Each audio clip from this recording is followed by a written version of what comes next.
So do I have any numbers people in the congregation?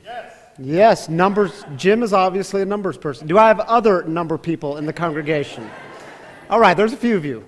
So you might thoroughly enjoy the next few minutes, next 3 or 4 or so minutes, because I want to drop on you some numbers and some statistics and some research.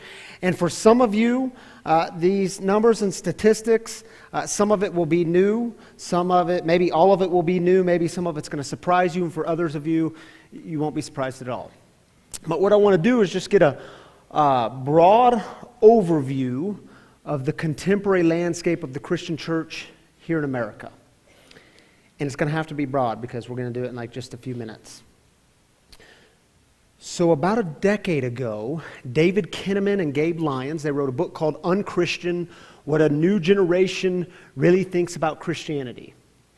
And for church people, this raised anxiety because this research was a bit eye-opening. And what the research told us was, among young people, that young people had, by and large, given up on, had lost respect for the Christian church. And that their three most widely held perceptions of the Christian church are: one, that it's anti-gay, 91% said this. 87% said the church is judgmental, and 85% said the Christian church is hypocritical. And other themes that kept coming up in their research among people who had tried the church but left the church was that the church is self-serving and rigidly institutional and neither relational nor relevant. Now fast forward a few years, because just a few years ago, a United Methodist pastor by the name of Reverend Mike Slaughter wrote a book called Change the World: Rediscovering the Mission and Message of Jesus. And he stated in his book what the numbers were showing. And here's what he said. Mainline churches have been in a state of decline since the 1970s. The United Methodist Church lost 365,000 members between 2001 and 2007. In that 6-year period, worship attendance declined by 8.5%, and the number of members received by profession of faith was down by 18%. If the United Methodist Church continues in this pattern trend, there will be no one left by 2050. Pastor of a large church in Tip City, Ohio. Fast forward another couple of years. Brings us to 2015. And the Pew Research Center released their report. And in their research in 2015, what they did is they surveyed 35,000 Americans. And here's some of what they found. And Pew Research, by the way, is peer-reviewed research, so it's studies that we can trust. Here's what they found. The percentage of adults who describe themselves as Christian has dropped by nearly 8 percentage points in 7 years, down from 78% to 70%. Decline is primarily among mainline Protestants and Catholics. And I have to tell you, that is even evolving and changing. The evangelical church is in decline, and the LDS, which has been on the rise forever, seems like forever, they have this year only grown by 0.75%, which was huge for them. Huge decline. Now, so what this means is in 2007, there was 41 million mainline Protestants. In 2014, there were 36 million mainline Protestants. And the number of religiously unaffiliated adults has increased by roughly 19 million since 2007. And just to give you a broader perspective of that, there are approximately 56 million religiously unaffiliated adults living in the U.S., and they are commonly referred to as what? The nuns. Not N-U-N-S, but N-O-N-E-S. 4 in 10 millennials are among the nuns. In the 1980s, it was 1 in 10. Now, if you followed the Pew Research at all, and almost every major news outlet picked up on this research, and they wrote articles about it, the New York Times, the USA Today, others. You saw headlines like this: America is getting less Christian and less religious, study shows. That should really scare us. But here's the thing the articles left out. The articles that were writing about the report, and you had to read the whole report to get it, over 100 pages. The articles that were writing about the report did not emphasize these numbers and statistics. And I want to share them with you. I think they're important. If you kept reading the report, you'd find out that 49% of Americans report to have had some sort of spiritual or mystical experience that has transformed their life. In 1962, the same question was asked by Gallup, and only 22% of the people said yes. That means we've more than doubled. Page 27 of the Pew Report, and you can Google it later and read the whole thing yourself. They asked, have you in the last week experienced a sense of deep peace and well-being? 65% of the people answered yes. Have you in the last week experienced a sense of awe and wonder in the universe? 52% of the people said yes. And this is most stunning. 75% of the people are looking for a sense of purpose and meaning and see that as having something to do with their spiritual life. Yeah. America's getting less religious. So what? Boring. It's a boring story to tell. Duh. I mean, do y'all hear that and say, yeah, duh? I mean, I don't know about you, but the stories I hear is, yeah, the thing religion handed down, it was harmful. It left me disconnected. I was burned by religion. It didn't give life. It sucked life out of me. America's getting less religious. So what? But my friends, don't miss this. 75% of the American people are spiritually hungry. And do you get the sense that Jesus might be shouting to the Christian church, "Church, what are you doing? What are we doing, church?" And I think this has everything to do with our fourth and final value or principle of beyond. This process that we've been in St. Luke's, and here's how we're describing this idea of beyond. God invites us to move beyond the self to others, beyond the norm to the new, and beyond our walls to the world. Are y'all still with me? There was a lot of numbers, a lot of statistics. Hang with me, because I want to share with you a story about Jesus moving beyond, and it's a story that starts with a drunk guy who got naked. And y'all might remember the story in Genesis chapter 9, the very first book in the Bible, first book in the Old Testament. Noah, remember, he was on the boat. The floods happened. Noah was on the boat with his family. The floods receded. Noah got off the boat.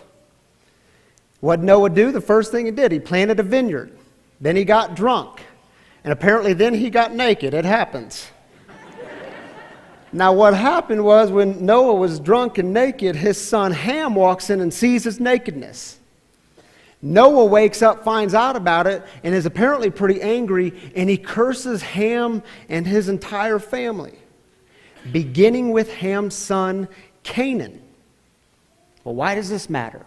Because in the ancient world, if you received a curse, especially from your father, it was a big deal. It meant you weren't getting your father's favor, you weren't getting your father's blessing, you weren't receiving your father's validation, so this just kind of dark cloud would hover over you your entire life. And some of you know exactly what that's like with your father. Now, Ham's son Canaan was cursed, which meant Canaan's sons were cursed, starting with the oldest son, Sidon, S-I-D-O-N. Sidon had a number of sons, so many sons that he became the father of a nation called Sidon. This nation is mentioned over and over and over again in the scriptures. Just to give you an idea. Judges chapter 10, the Sidonians conquer and oppress the Israelites. 1 Kings, Sidonian women persuade King Solomon to worship other gods. In the prophets, you have Isaiah, who predicts terrible things for the Sidonians. He said they should have no rest, they should be silenced, and they should be ashamed. And then Jeremiah talks about how there will be a day where there's no help for Sidon. And Ezekiel doesn't want to miss out on the goodness, and he predicts a day where the Sidonians will receive major judgment. And we could go on and on and on in the scriptures, but I hope you're getting the picture that when it comes to the story of the Bible, the Sidonians aren't exactly the good guys in the story. They're the cursed ones, the dirty ones. Now fast forward with me to the first century world of Jesus. For generations, the Sidonians have been the hated people. If you were among the Jewish tribe, you would never go near Sidon. You would never be caught talking with a Sidonian. We don't know them, and we don't want to know them. Why? Because our religious and cultural traditions teach us to stay away. We don't know them, and we don't want to know them. It's the way it's always been. It's the way we've always done it. Now, common thinking among Jesus' tribe was this: we're the faithful, we're the chosen, the ones God loves. We're in, and people like the Sidonians are out because God is on our side, not theirs. Now, if that's the common thinking of the day, where did Jesus, a first century Jewish rabbi, hang out and with whom? You see exactly where this is going? Mark's Gospel, chapter 7, verse 24. Jesus left that place and went into the region of Tyre and Sidon. Jesus, what are you doing in Sidon? We're not supposed to go there. Not only in this story, if we were to read the story, not only did he go into Sidon, he sat in the house of a Sidonian woman. And in the story, it's one of the most unique stories in the Gospels. Jesus learned something from this woman about what it means to live life with God. And by the way, same chapter, chapter 7, same chapter, right before this story, Jesus is talking to some of the religious leaders. And you know what they say to him? They say, Jesus, we've been watching you with the disciples, and we know what you're telling them. We know you're teaching them that they don't have to follow all the religious rules to be in with God. And Jesus, that's not the way we do it. We've never done it that way. And you know what Jesus says to them? Verse 9, same chapter.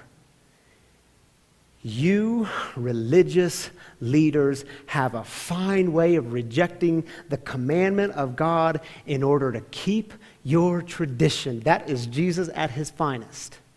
What's he talking about with the commandment of God? Can you think of another time in the Gospels where Jesus talked about the commandment of God? He was asked, what's the first and greatest commandment?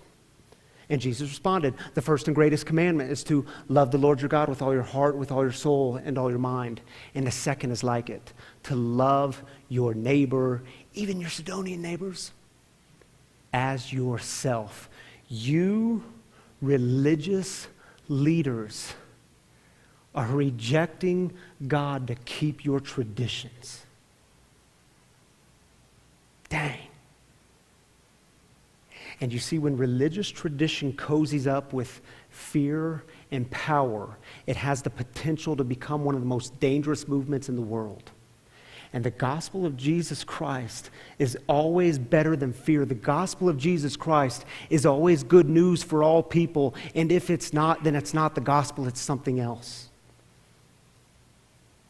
Different gospel. Matthew's Gospel, chapter 15, verse 21. From there, Jesus went to the regions of Tyre and Sidon. And Jesus, why are you going back to Sidon? That's not the way we do it. That's not the way we were taught. And again, he engages in conversations with the Sidonians, and the text tells us that he's amazed by their faith. Jesus is amazed by the faith of the Sidonians. Another gospel, Luke's Gospel, chapter 6, verse 17.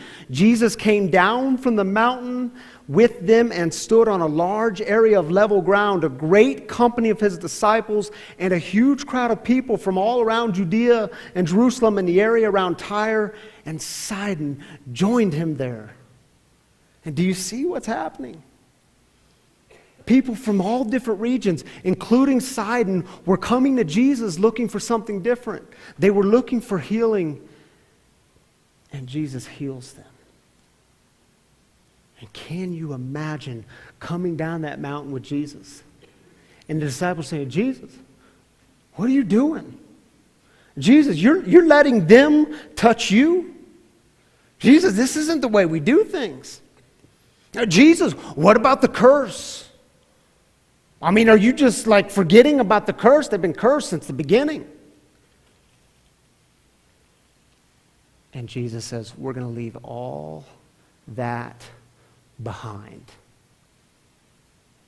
Because we're going down a new path.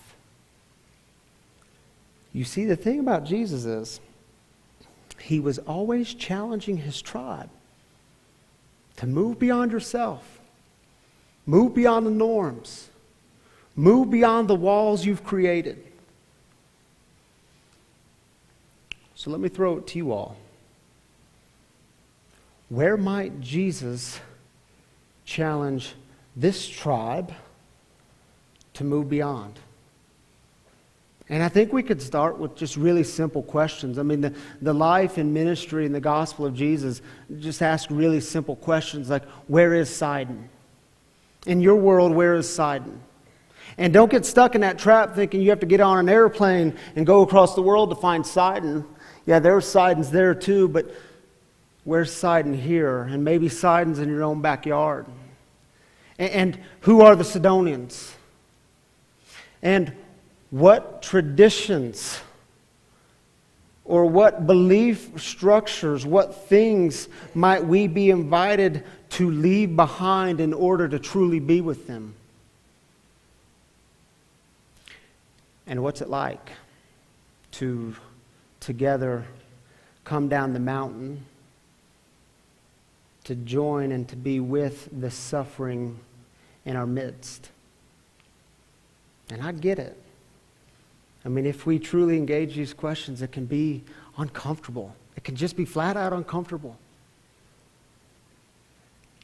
You know, when we were starting this new ministry called Free, a spiritual community for loved ones of addicts and spiritual refugees, one of the first things we did in May was put together a leadership team of 12 people. And I was praying about who to invite to be on this leadership team. And Nick was a friend of mine that I had met in recovery. He was 20 years old. And I was praying about asking Nick to be a part of this leadership team.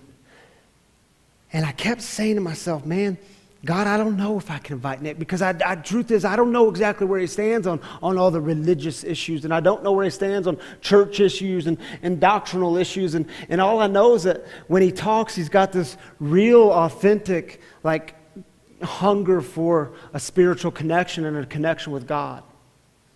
Oh, but God, I don't know exactly where he stands, and I clearly, some of y'all can identify with this, I clearly heard God saying to me, Ryan, get out of your box. Ryan, follow me out of the box. Oh, but God, the problem is I don't know if he's enough like me, and you know that's what he really needs to be, is like me, and Ryan, get out of your box. And so in early June of this year, we sat in my office, and I'm having a conversation with Nick, and I said, Nick, do you want to be part of this? And I casted the vision with him, and man, he sat up real straight, and he just smiled ear to ear, and he said, dang, no one's ever invited me to be part of a church thing.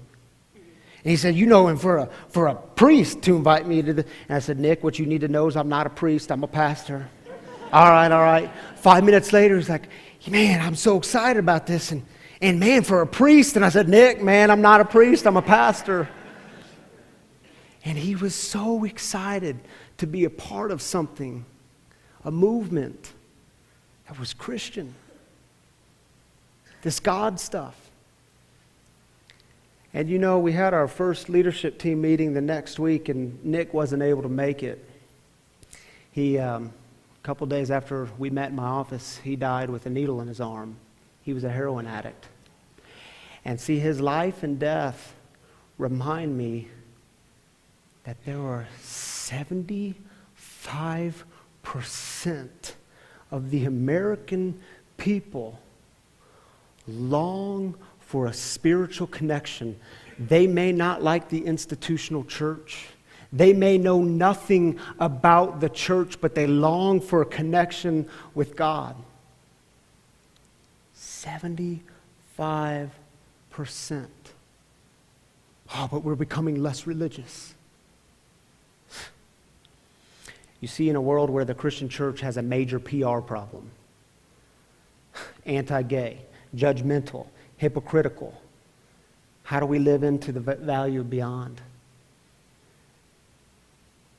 In a world where the Christian church is in decline, the numbers aren't pretty, how do we live into the value of beyond?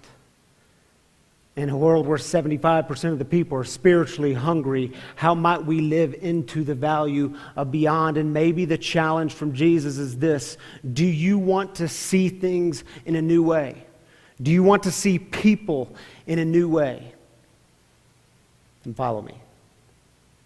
Follow me.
May we today engage in the invitation from Jesus.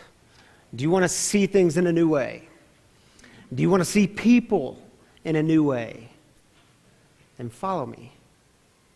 And today, my brothers and sisters, may you experience God's deep peace and grace. Amen.